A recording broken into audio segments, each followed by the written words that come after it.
Ako lumabas na ang kwan ko. Walang na-violation ako.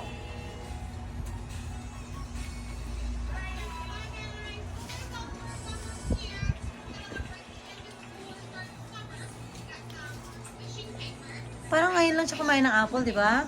First time ni Aya mag-apple. Hindi na. Nakakain na rin siya before. Pero siya ngayon lang, sarili lang niya. Yan lang. Ayan. Yummy? Yummy?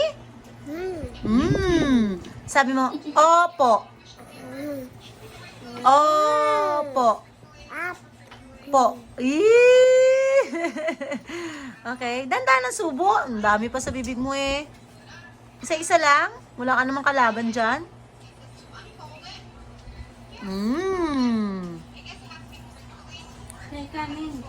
Yan na. Sinasabi ko sa'yo, dandahan lang. Isa-isa kasi. Huwag sabay-sabay, anak. Kaya mo ka? Isa-isa lang subo, anak.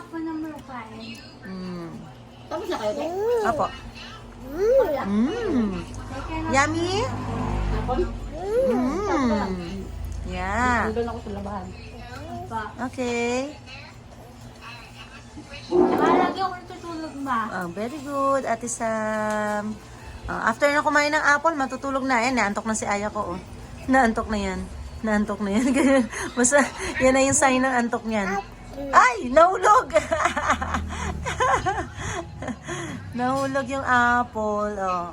Busin mo yan, ha? Then we will sleep. Okay? Yeah. Yan, pinapanood niya. Si Ryan. Maliit pa si Ryan dito. Ito malaki na pala. Yan. Yeah, 7th birthday? Wow. Oh, yan ang pinapanood ni Aya. Ayun, dalawa, kumakain din ng apple. Yan. Madalawa lang kanin ko. Apo.